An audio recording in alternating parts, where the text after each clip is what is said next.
recently I actually got into the Y-Files.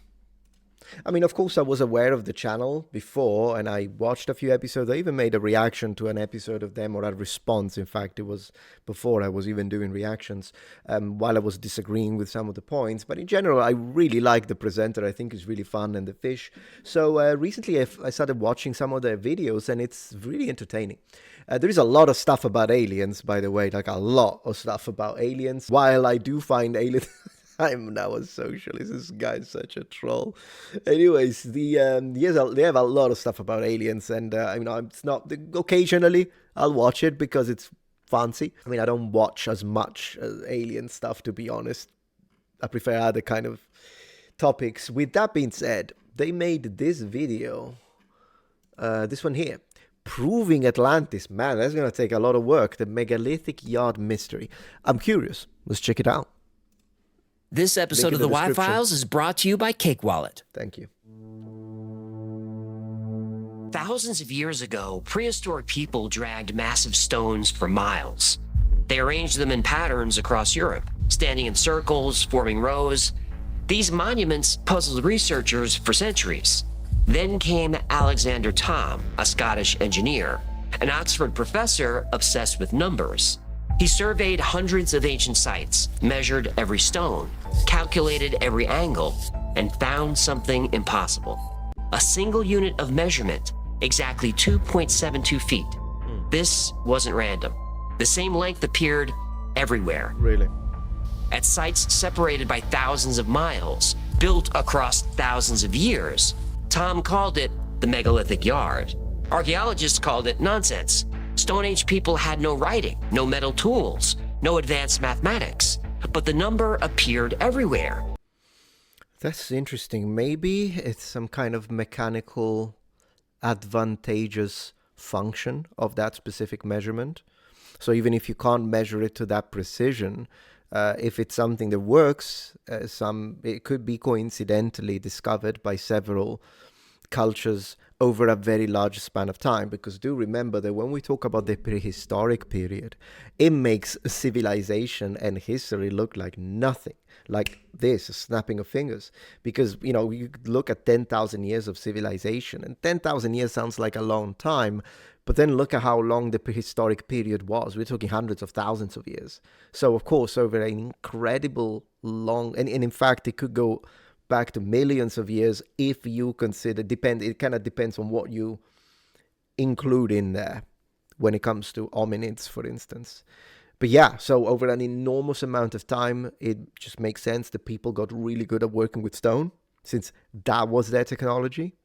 And then maybe there were some things that just, given enough time, they will all converge naturally into a specific selection when it comes to maybe the type of stones, or maybe the measurement, or a specific shape within architectonic and architectural development. Maybe. I'm just saying. At every major site, in every structure. This wasn't coincidence. Thom believed he'd found the blueprint of a lost system, a universal ruler connected to the stars, the sun, and the earth itself. The system required knowledge these ancient builders shouldn't have possessed. So if Stone Age people didn't create this technology, who did? Of course, I don't know if it's going to talk about, is he going to talk about an ancient civilization in the Graham Hancock sense, so still humans but advanced, or is he going to talk about aliens interfering with our biological timeline? Both fascinating, by the way. I love talking about these theories. I'm not convinced by either, but I'm open to listen. Let's see. I don't care what she says. The powdered wig stays. Yeah, human! Thank goodness you're there! It's an emergency! Wait, what's with the wig? I told you she's not gonna go for the Hamilton role play. You might have better luck with Phantom or Les Mis. You just mind your business. What is the emergency? I gotta plan a last-minute date night with Gertie. I forgot. Today's our hump-anniversary. Hump-anniversary?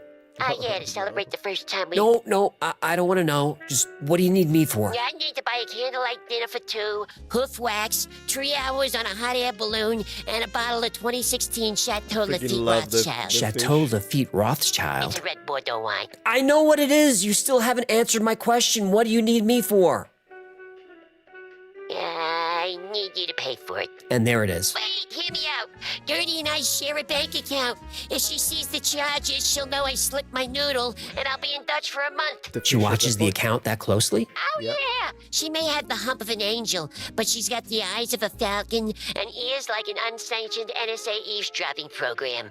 I gotta keep these purchases on the QT. Well, it sounds like you need Cake Wallet. Oh, I believe you just floated my love gondola into the tunnel. 1 second. Anyways, check his sponsor, guys. Check his sponsor. Okay. Alexander Thom was a retired professor of engineering from Oxford University. He had the best survey equipment available. On weekends and holidays, he'd load his car with measuring tools, then drive to remote locations, visit stone circles that had stood for thousands of years. Thom wasn't looking for artifacts or treasure. He was looking for patterns. Over decades of fieldwork, he studied more than 600 megalithic sites across Britain and France. Then Thom made an extraordinary claim. These ancient builders were using technology far ahead of their time. Claim is fascinating, but of course we need proof. These Neolithic people were thought to be primitive, no writing, no advanced mathematics. But somehow they used a standardized unit of measurement. He called it the megalithic yard, 2.72 feet, or 0.829 meters. Not 0.828, not 0.83, exactly 0.829 meters. The same measurement appeared all over the ancient world, used for thousands of years. Alexander Thom knew he'd found more than a prehistoric ruler. He'd found a key. As he analyzed data from hundreds of sites, a pattern emerged. The stone circles weren't crude piles of rock. They followed precise geometric designs. Well, yeah, of course. No, I think we all know that it's not just crude. This is impressive. What Stone Age people managed to do is impressive. And then the second thing about it that is mind-blowing is that this stuff is still standing. That is insane. We went through world wars. We went to cataclysms. This stuff is still standing. Perfect circles and ellipses. The Ring of Brodgar in Scotland has 27 stones set in a perfect circle. Yes. But it was originally 60 stones. 60 matches ancient Mesopotamian math systems. 60 seconds, 60 minutes, Right, but that could be a coincidence. 6 days of creation. Stone placement accurate to within half an inch over a 340-foot diameter. That is what impresses me, rather than, well, 60 could mean this, because then you could say, well, 60 matches the video game 60 seconds. So is that a precursor telling us that due to the fact that the video game is about nuclear war, then maybe this could mean that Sodom and Gomorrah was actually nuclear war? Like, you could make a lot of connections that are a little feeble and weak. What I'm interested in instead is how the heck did they manage this level of precision with the kind of tools that we believe they had. And I'm always open to the possibility that instead they were far more advanced than we thought they were.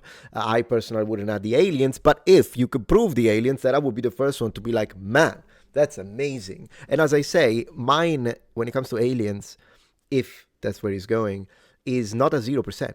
I will never tell you, guys, it's all nonsense. The aliens never visited us and the ancient astronaut theory. No, I'm telling you, maybe it did happen. It's just that I'm not convinced. But I keep an open mind and the possibility that maybe we were visited, because I do believe that there are aliens out there. And therefore, I'm always open to the possibility maybe it did happen. Who knows? I can't just rule it out completely and point the finger and laugh, because point the finger and laugh, if you do it too much, eventually you'll point the finger and laugh at someone who was right, and you'll be a fool.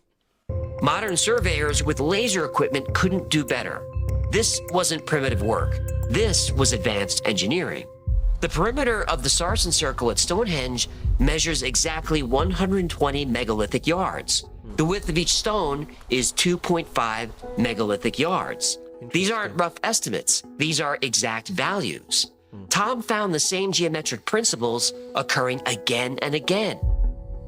Evidence of Pythagorean triangles, thousands of years before Pythagoras was born.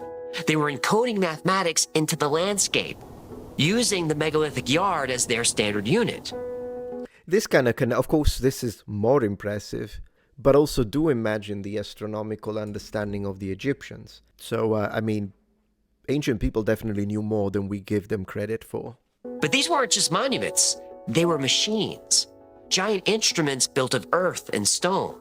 Tom believed they were observatories. Sites like Callanish on the Isle of Lewis, the massive complex at Avebury. These were immense clocks and calendars. Using the megalithic yard, builders achieved perfect alignment with the solstice sunrise. They tracked the equinoxes. Now, most people think the equinoxes when day and night are the same length.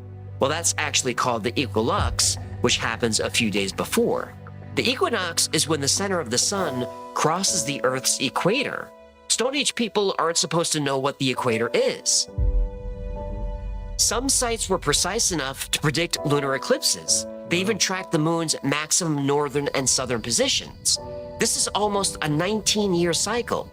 This required generations of observation and incredibly precise measurement. The megalithic yard wasn't arbitrary. It wasn't just a convenient length like a pace or an arm span. Tom believed it came from the cosmos itself, a unit linked directly to the planet. Some researchers think the megalithic yard was part of a system based on a 366-degree circle, not our modern 360-degree system. In that system, each degree had 60 arc minutes, each minute 6 arc seconds. Each arc second equaled 366 megalithic yards. Now multiply all those numbers together, you get the circumference of the Earth. Think about that. People without writing, without modern mathematics, without telescopes or computers, somehow calculated a unit of measurement based on the exact size of our planet. I mean, it's I would have to double check this statement, but let's take it at face value right now and say, for sake of argument, he's absolutely correct, and they did figure that one out. Well, first and foremost, it would debunk this idea of flat Earth, because I really don't believe flat Earth is a recent thing. People in the Middle Ages didn't believe in flat Earth. People in classical antiquity knew the Earth was round. And in fact, they did try to, already in classical antiquity, we know that they tried to measure it, and they were wrong, but only ever so slightly. Which means that, yeah, I think what this tells me at the moment, rather than pointing to an ancient advanced civilization, it's a possibility. But to me, it demonstrates human ingenuity far beyond what we think we are capable of. And also, it tells me that, yeah, there were geniuses in every generation. So we have geniuses today. We have people that understand things that I can't even be, like quantum physics or quantum entanglement, or even the people that really understand or even make the process behind producing a microchip. I think these are people, this level of engineers.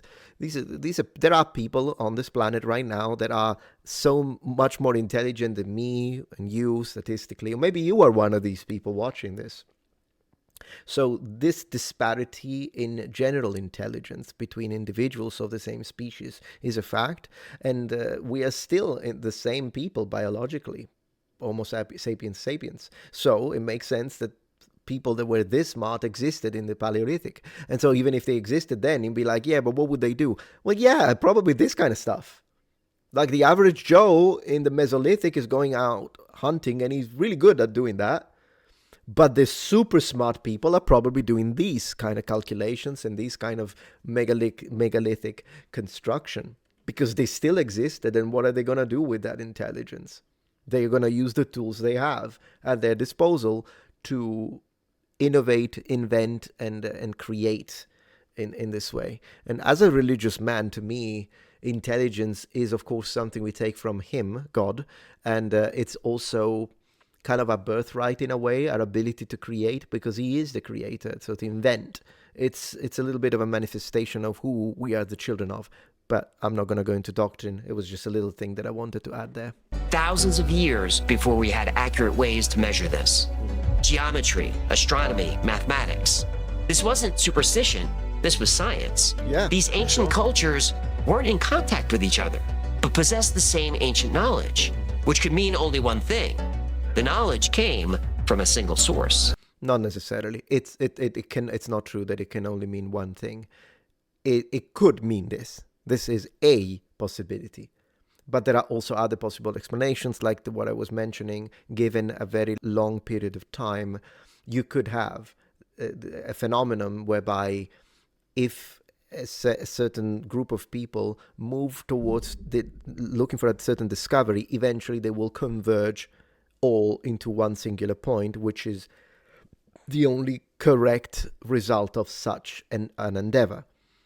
Or maybe it is, as he's saying, an ancient civilization that is spread this, so they figured it out and they spread the knowledge throughout at the planetary level. It could also be, but I don't think it's the only one. Very cool presentation so far, though. I'm loving it. I'm enjoying it.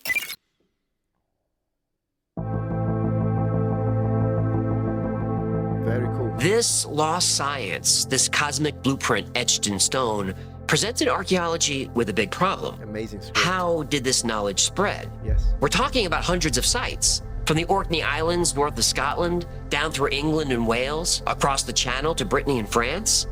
Sites separated by hundreds, sometimes thousands of miles, built over hundreds of years, by cultures with no known direct contact. Yet they all use the same 2.72 feet, the same megalithic yard, with the same geometric and astronomical sophistication. Impressive. How? Mainstream archaeology didn't have many answers. The conventional view was that Neolithic societies were isolated. They were small bands of people. They didn't travel, they didn't trade, they didn't communicate. The idea of a standardized, precise measure. I'm not sure if that's a great representation of the current archaeological position on that they didn't travel, didn't trade. Neolithic? I'll have to review that. Measurement shared across such vast distances seemed impossible. But yeah, sure. But none of this was written down. No instructions were carved in stone. And there's no evidence of simple math and geometry getting more complex over the years. It's as if this sudden, highly advanced knowledge just appeared.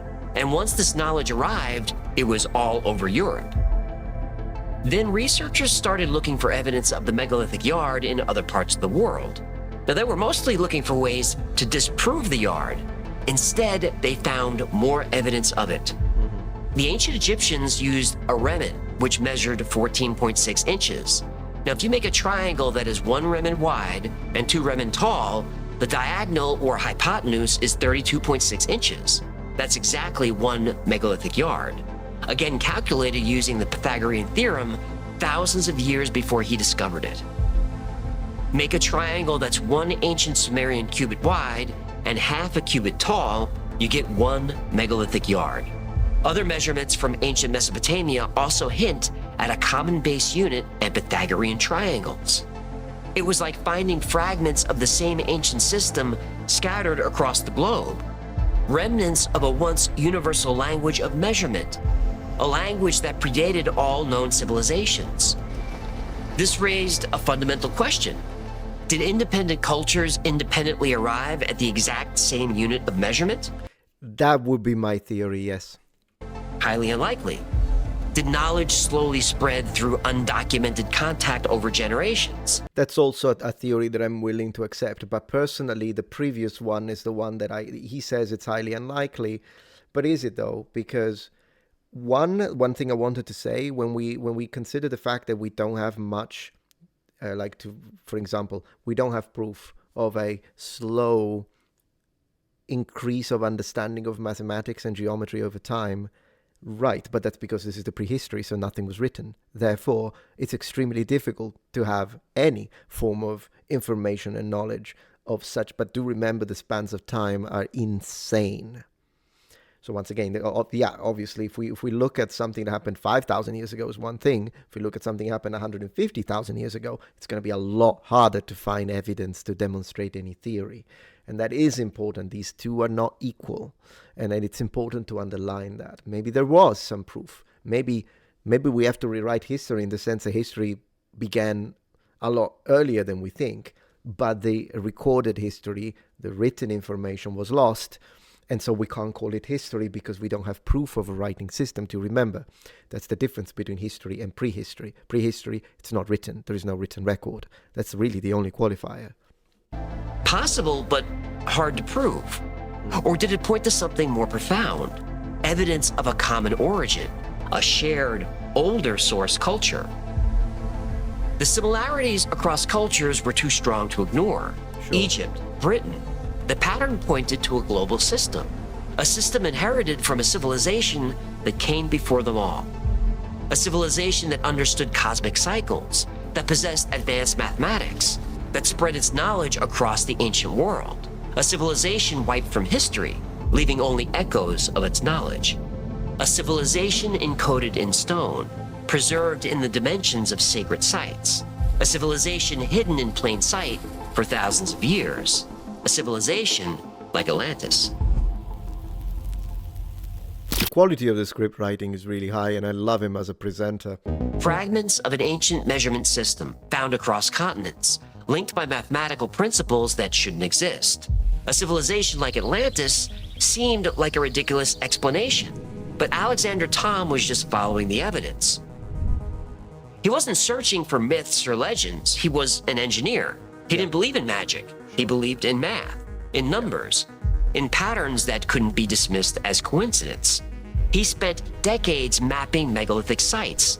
His detailed surveys uncovered something other researchers missed. The ancient sites weren't randomly placed. Their positions formed straight lines across Britain and France. When researchers plotted major megalithic sites on maps, unexpected geometric patterns emerged. Stonehenge, Avebury, Glastonbury Tor, they formed an isosceles triangle. The distance This last one is a little arbitrary.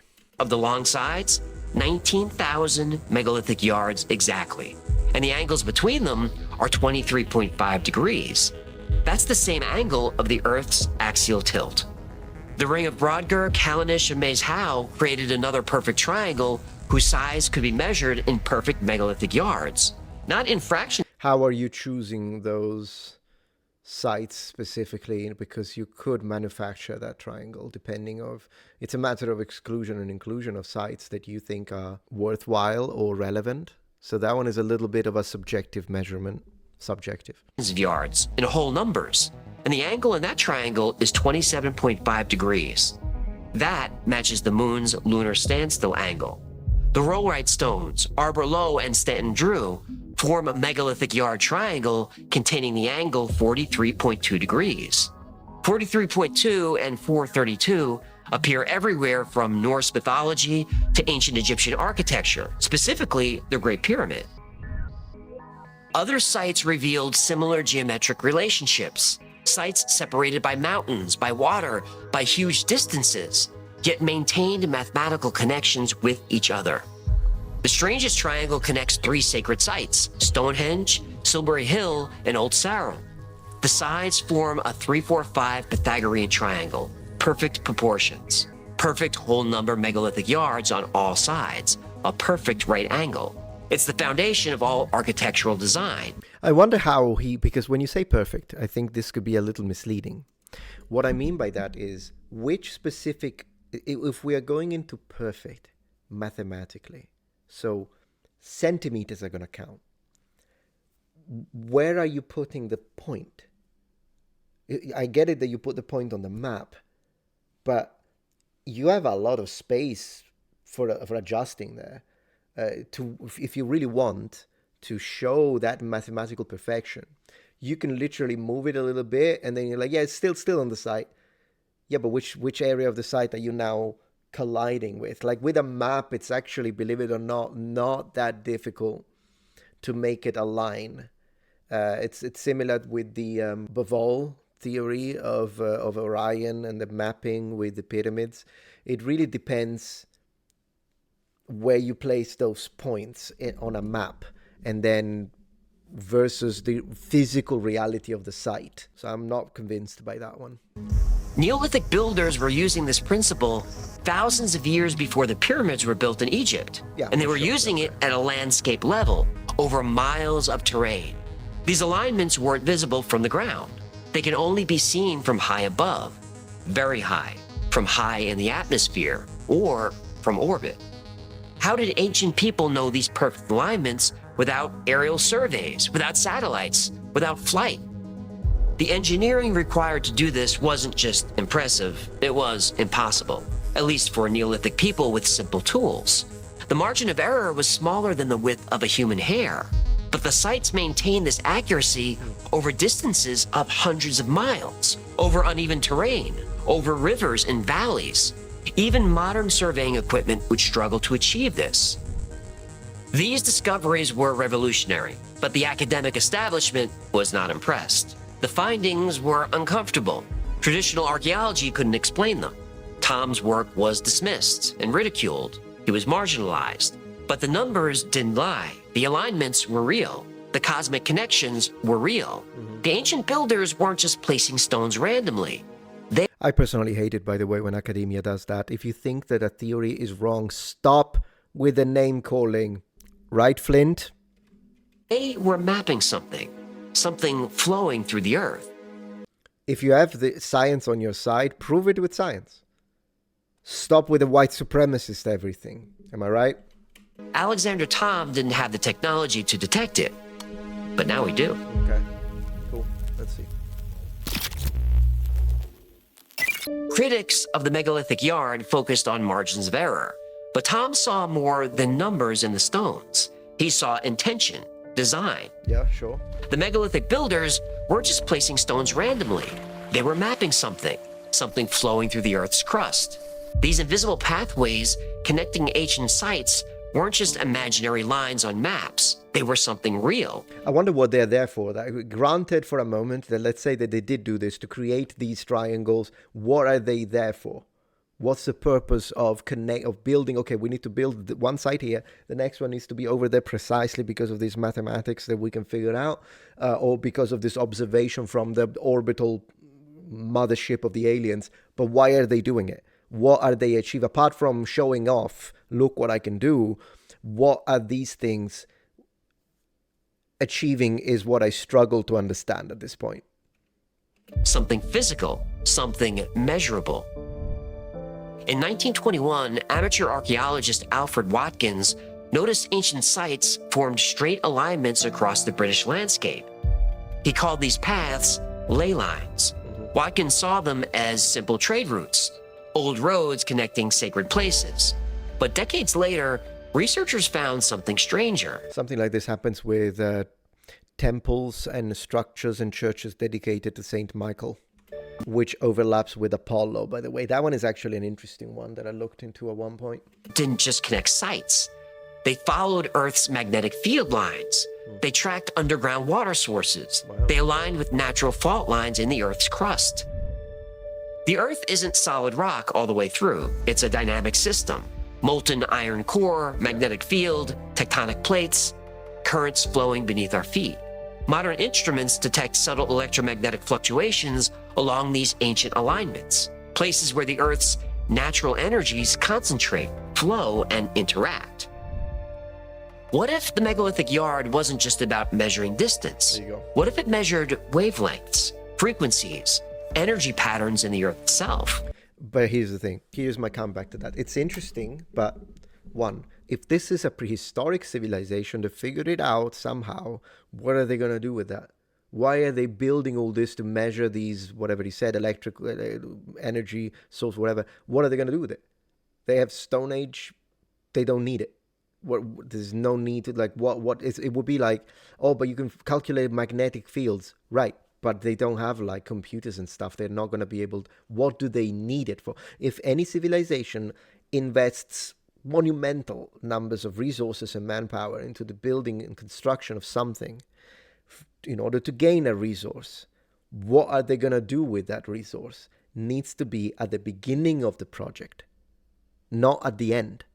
So that's the thing. And if these are aliens, then why are they having their slaves build in stone? Why don't we have titanium alloy buildings? I mean, if these are aliens, what stops them from using their knowledge at this point? Why are they having these people build with stone, which probably took a long time? Why are they limited to prehistoric building materials then?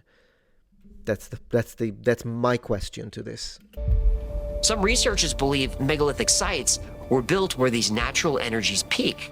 The stones acted as markers, as amplifiers, as instruments tuned to the Earth's subtle energies.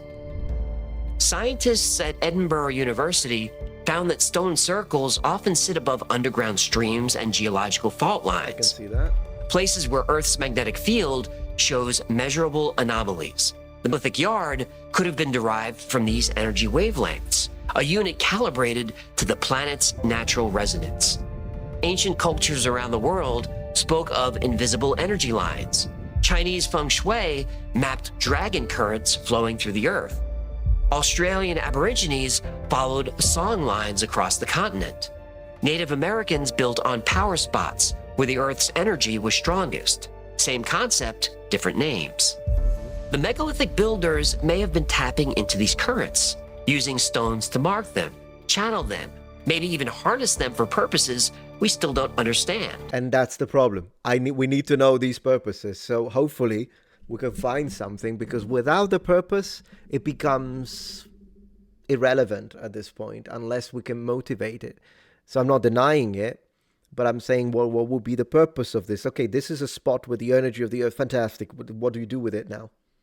Because that's a lot of resources and manpower dedicated to this. So what do you gain from it? Can you impose your will over the other enemy tribes thanks to this specific geolocation or not? Not through primitive superstition, but through direct observation, through scientific measurement, through mathematical precision using the megalithic yard. If true, these prehistoric engineers weren't measuring miles or feet, they were measuring the Earth's energy grid, a sophisticated technology hidden in plain sight.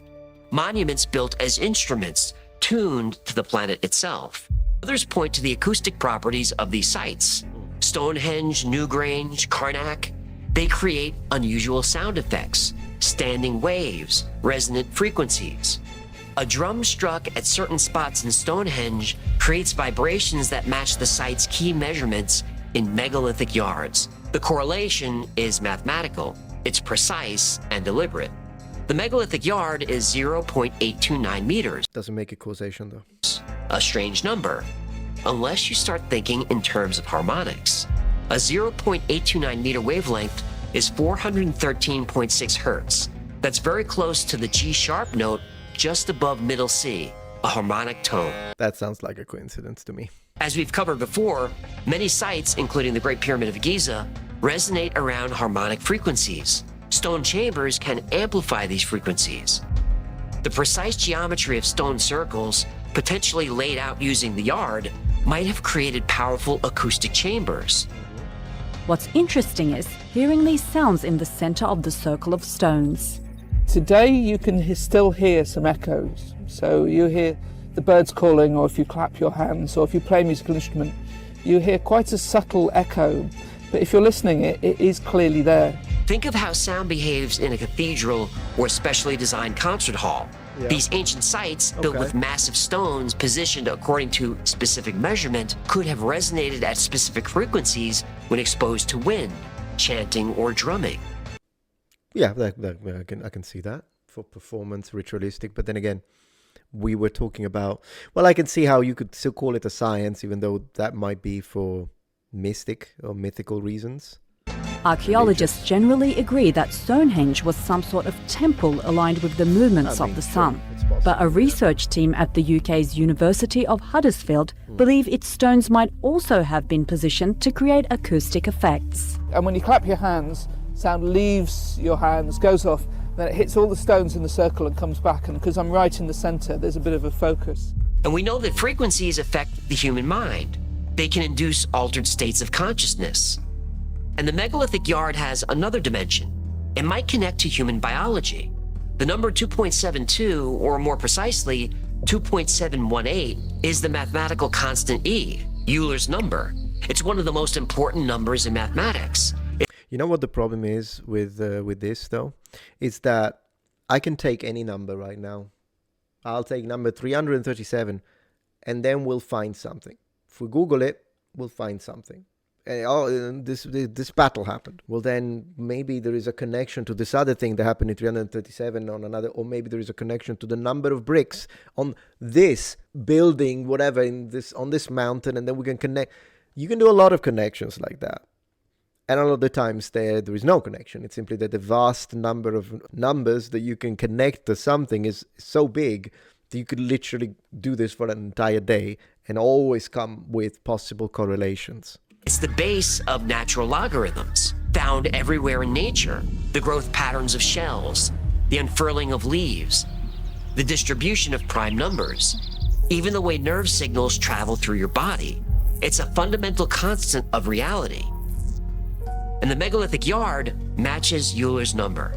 This is either the biggest coincidence in archaeological history or evidence of profound mathematical knowledge that shouldn't exist in the Stone Age.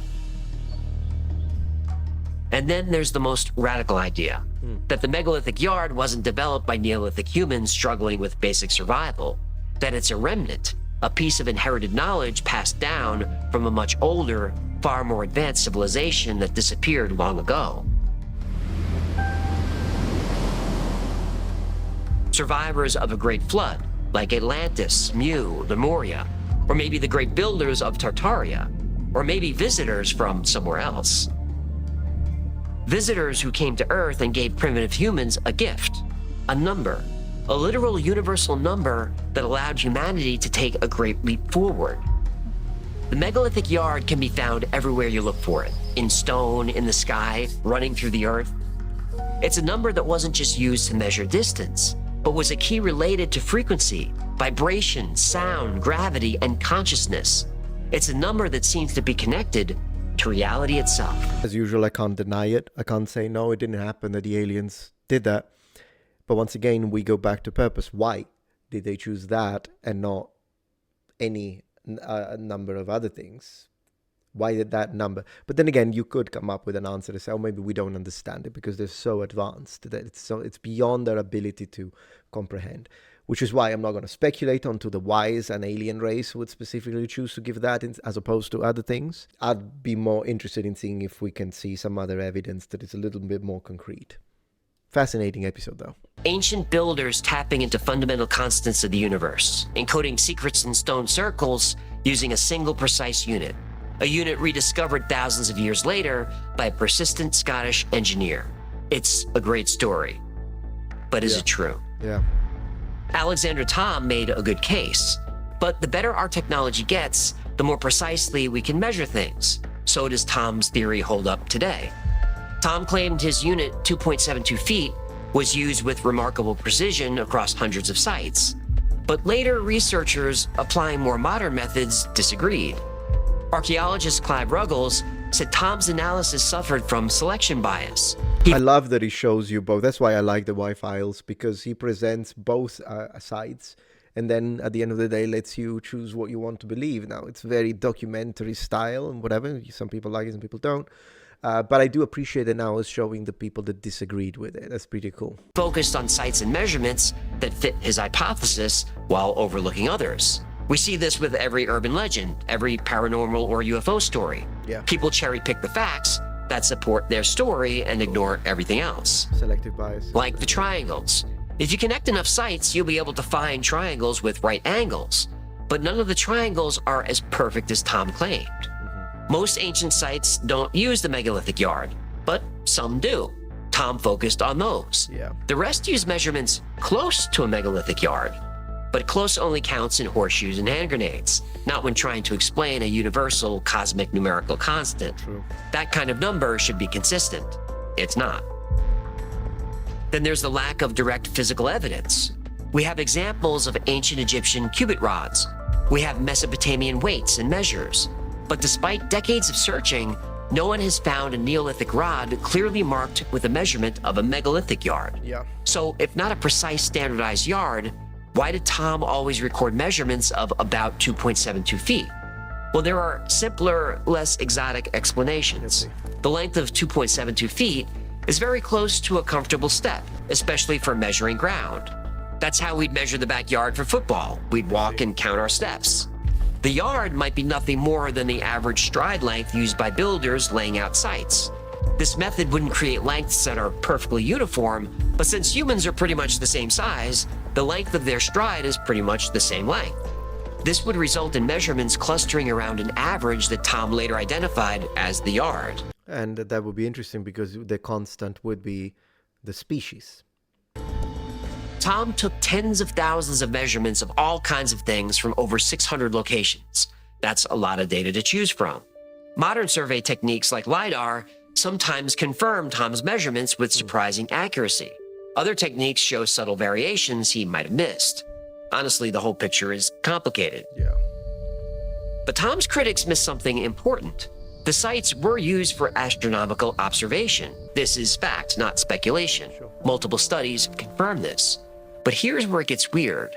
Some stone circles predict eclipses. The Aubrey Circle at Stonehenge aligned with a complex 56-year eclipse prediction cycle. The ancient Greeks couldn't calculate this. The Babylonians couldn't predict this. Yet somehow Neolithic farmers, without writing, without mathematics as we know it, encoded this information in stone. The sites work. They function as astronomical computers. The question isn't whether they used advanced mathematics. The question is how they knew it. So where does that leave us? Well, I think Alexander Thom is a hero. His dedication was incredible. His surveys provided invaluable data. He forced archaeologists to take another look at many megalithic sites. These weren't random piles of rocks. It wasn't until the 1960s that computers confirmed that Stonehenge and sites like it were built with intention and great skill. Built with intention, I'd say. We can all say absolutely. But was there a single universal megalithic yard, accurate to millimeters, shared across Neolithic Europe? Probably not. There's no physical evidence to support it. But that doesn't mean it doesn't exist. And we still don't have good answers as to how these sites were built. How did primitive people without metal tools or written language manage to quarry 30-ton stones, move them 20 miles, and stand them up? Well, in the 90s, archaeologist Julian Richards demonstrated how 140 people could move a 40-ton stone using Neolithic tools. 3, 2, 1, go! But it wasn't easy for them, and they weren't very accurate. Yet these sites are over 5,000 years old and show complex geometry. Their structures are aligned precisely with the movements of the sun and the moon. The more we study them, the more we learn that Stone Age humans were making mathematical and cosmological connections thousands of years before anyone thought possible. One thing I'd like to say, though, whoever tries to do any experiment of the sort today, you're using modern humans. Modern humans, well, we're all modern humans, but I mean humans of our time period from 2026. We will be as advanced as you want. We got computers, we got whatever you like, but we will never be as experienced and as advanced with Neolithic tech and Stone Age technology as people from that period. We are baboons in comparison to what these people could do in their environment. It's the same thing like in the medieval period. The ability to horse ride and use a lance of a real medieval knight as opposed to putting me on top of a horse. I can have all the understanding of the modern tech that I want, but I'll never be as able as someone and as skilled as someone who has actually done that in period when that was the tech. So there's that. The real mystery to me is not how our ancestors built these monuments, it's why they stopped. They moved mountains and mapped the stars and built structures aligned with cosmic precision.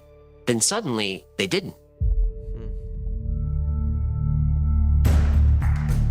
Only 5% of Göbekli Tepe has been excavated. Yeah. So why are we still at 5% and what is the holdup? Which is how I came to learn that a 20-year partnership that enabled the Dogus Group to oversee excavations and tourism management at Göbekli Tepe. This was literally announced at the annual World Economic Forum meeting in Davos, Switzerland. I mean, you can't make this up. There's a gap in human history. It's an uncomfortable gap that mainstream archaeology doesn't like to discuss. The director of excavations of Göbekli Tepe has called for me to be sanctioned, essentially banned. I still don't know what I think about Jimmy Corsetti, to be honest. Let me know what you think of him. Do you like him? Do you dislike him? Do you think he's great? Do you think he's terrible? Let me know, because I'm still trying to make my mind up. I should probably watch a few more videos from him. He, however, did share one of my videos on the pyramids, and he liked it, and he was very cordial on X with me. So at a human level, I have zero problems with him whatsoever. But what about his methods and his proposed positions? That I still don't know. I haven't looked into it. But if you want me to look into it so that I can formulate my own opinion, as you know, I'm kind of a little bit in the middle when it comes to both mainstream archaeology and alternative archaeology, and these two groups that feud with each other. As you know, I'm not like mainstream archaeology in the sense that some of those people that will attack you and insult you and say that you're a clown and that kind of stuff. I don't do that. So I'm open to listen to anyone, and I think anyone has the ability to express their opinions on these things, whether or not you have funding from a university. At the same time, though, I'm not automatically pointing the finger at every single archaeologist saying, oh, the mainstream is trying to cover this up, unless I have proof for it. With that being said, though, I do point the finger at academia whenever they push nonsense politics and anti-whites lies. So when it comes to that, absolutely I will ally with anyone who stands against academia, because it's a fact. I just need the fact before I can have a position, definitive position. From the site itself, or potentially the entire country of Turkey. What other knowledge did ancient humans possess? Why did they lose that knowledge? And if so much knowledge can be lost once, who's to say it couldn't happen again? This was fascinating. I'll give him a like, and you'll find a link in the description. These things, there is a lot of stuff in history and prehistory that makes you go, oh my gosh. And it is fascinating, as I probably use that term like 100 times, but it is the one that I think represents interesting. Anyways, let me know what you think. What is your theory? Which of these do you connect the most, and what do you have anything else that you can add? Absolutely do it in the description, and we'll probably react to another one of these episodes soon if you liked this one. And in fact, if you have one that you want me to react to and provide commentary from the Y-Files, let me know in the comments. Thank you for watching.